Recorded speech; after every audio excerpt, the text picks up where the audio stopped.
भविष्य में जिन पर हमें अपना उत्तराधिकार सौंपना है, उन्हें वर्तमान स्थिति में ही पड़ा रहना पड़े, ऐसा नहीं हो सकता। वे सहज ही ऐसा कुछ पा सकेंगे जिसके लिए चिरकाल तक प्रसन्नता एवं संतोष अनुभव करते रह सकें। आध्यात्मिक महानता की सत्पात्रता की कसौटी के संबंध में हम इस तथ्य को अनेक बार प्रस्तुत कर चुके हैं कि व्यक्ति के गुण, कर्म व स्वभाव का उत्कृष्ट होना ही उसकी आंतरिक महानता का परिचायक है। इसी आधार पर संसार में, इसी आधार पर परलोक में और इसी आधार पर ईश्वर के समक्ष किसी का वजन एवं मूल्य बढ़ता है। अपने दैनिक जीवन में हम कितने संयमी, सदाचारी, शांत, मधुर, व्यवस्थित, परिश्रमी, पवित्र, संतुलित, शिष्ट, कृतज्ञ एवं उदार हैं। इन सद्गुणों का दैनिक जीवन में कितना अधिक प्रयोग करते हैं, यह देख समझकर ही किसी को उसकी आंतरिक वस्तु स्थिति को जाना जा सकता है। जिसका दैनिक जीवन फूहड़पन से भरा हुआ है, वह कितना ही जप, ध्यान, पाठ, स्नान करता हो, आध्यात्मिक स्तर की कसौटी पर ठूठ या छूछ ही समझा जाएगा। महानता की एक स्पष्ट परख यह है कि व्यक्ति अपने शरीर या परिवार के क्षेत्र से बाहर भी अपनी आत्मीयता को विस्तृत कर सका या नहीं। जो उसी दायरे में सोचता और करता है, उसे संकीर्ण, अनुदार या तुच्छ कहा जाएगा। महान आत्मा, महाआत्मा वह है जो विराट ब्रह्म की, विश्व मानव की सेवा में अपनी क्षमता एवं प्रतिभा की श्रद्धांजलि अर्पित करते हुए नतमस्तक होता है। अक्षत, चंदन, पुष्प, धूप तो पूजा के प्रतीक मात्र हैं। असली पूजा तो लोक मंगल के लिए किए गए उदार सत्पात्रों से ही आंकी जाती है। कृपा परमार्थ का महत्व न समझा जा सका। लोक मंगल के लिए जिसने कुछ भी त्याग कर सकने की हिम्मत न की, ऐसा अभागा व्यक्ति भावना के दृष्टि से पक्का नास्तिक है। फिर चाहे उसके तिलक और केस कितने ही लंबे क्यों न हो। ईश्वर भक्ति आस्तिक को लेख से भी होना ही चाहिए। जिसके हृदय में आध्यात्म की करुणा जागेगी, वह सेवा धर्म अपनाए बिना रह ही न सकेगा। कार्य कुछ कठिन है, पर ध्यान रखना चाहिए, बड़ी चीज़ों की कीमत बड़ी होती है। आध्यात्मिक लाभ जीवन साधना का महंगा मूल्य चुका कर ही प्राप्त किया जा सकता है। सस्ते दाम में वह नहीं खरीदा जा सकता। माला घुमाने की कीमत पर न तो ईश्वर मिल सकता है, न ही आत्मा। कर्मकांड तो उपासना का कलेवर है। उसका प्राण तो भावनात्मक उत्कर्ष के साथ अविच्छिन्न रूप से जुड़ा हुआ है। उत्तराधिकारियों की पात्रता इसी कसौटी पर कसी गई है। दो छोटे कार्यक्रम इस परख के लिए स्वजनों के सामने प्रस्तुत किए गए थे और देखा गया था कि इसमें कितनी वास्तविकता है। दो अत्यंत छोटे कार्यक्रम थे।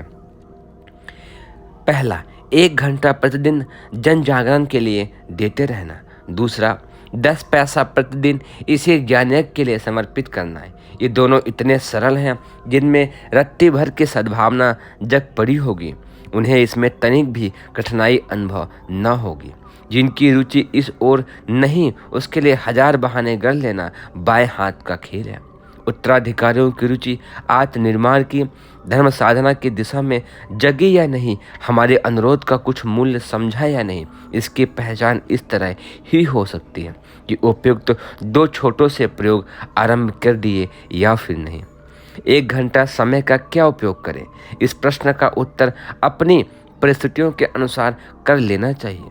प्रतिदिन समय न मिलता हो तो छुट्टी के दिन अथवा जब अवसर मिले तब 1 घंटे जन जागरण के लिए खर्च किए जा सकते हैं। महीने में कुल मिलाकर 30 घंटे तो खर्च हो जाने चाहिए। पहला, अपने कुटुंबी, पड़ोसी, मित्र, परिजनों में विचार क्रांति की प्रेरणा देने वाले साहित्य पढ़ाने या सुनाने के लिए उनके पास जाना, संपर्क बनाना। दूसरा, किसी स्थान विशेष पर बैठकर वहाँ पुस्तकालय, वाचनालय जैसी प्रवृत्ति चलाना, स्थानीय संगठन का कार्यालय चलाना, प्रबुद्ध परिजनों के जन्मदिन मनाने की व्यवस्था करना, उनमें सम्मिलित होना तथा उन प्रयोजनों में एकत्रित लोगों को प्रेरणा देना। संगठनात्मक प्रक्रिया चल पड़ने पर सतसूत्री युग निर्माण योजना के कार्यक्रमों में से जो धनात्मक एवं अनुरात्मक कार्य अपने लिए विशेष उपयुक्त हो उसे चलाना।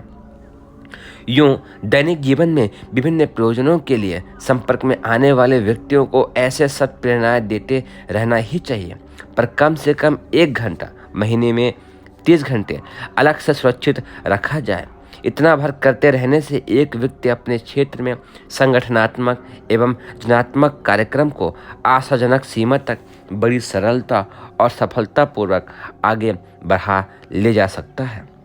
10 पैसा प्रतिदिन, महीने में 3 रुपये प्रतिदिन या एक बार भी जमा करते चलना चाहिए। इसका उपयोग केवल मात्र सटीक ज्ञान प्रसार के लिए, आवश्यक उपकरण सत्साहित्य खरीदने के लिए ही करना चाहिए। अन्य किसी काम में इस पैसे का उपयोग नहीं होना चाहिए। घर में पूजा कथा की तरह ज्ञान मंदिर का स्थापित होना भी आवश्यक है। विचार क्रांति का, सांस्कृतिक एवं नैतिक पुनरुत्थान का प्रयोजन पूरा कर सकने वाला सुबोध साहित्य हर घर में रहना चाहिए। हर उत्तराधिकारी के घर में इस पुस्तकालय चले। अखंड ज्योति और युग निर्माण पत्रिकाएं इसी पैसे से मंगाई जाएं। 10 पैसा प्रतिदिन सटीक ज्ञान प्रसार के उपकरण सत्साहित्य खरीदने में और 1 घंटे का समय जनसंपर्क में लगाना यद्यपि बहुत ही छोटे और सरल कार्य है, पर इस प्रारंभिक प्रयोजनों को नियमित रूप से करते रहने पर सेवा साधना का क्रमबद्ध अभियान चल पड़ता है।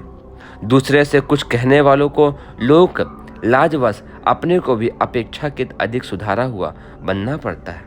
सेवा धर्म अपनाने वाले के गुण, कर्म, स्वभाव स्वमेव उत्कृष्ट दिशा में विकसित होने लगते हैं और उसकी पात्रता का कोष भी बढ़ता चला जाता है, जो आध्यात्मिक प्रगति के लिए अनिवार्य रूप से आवश्यक है।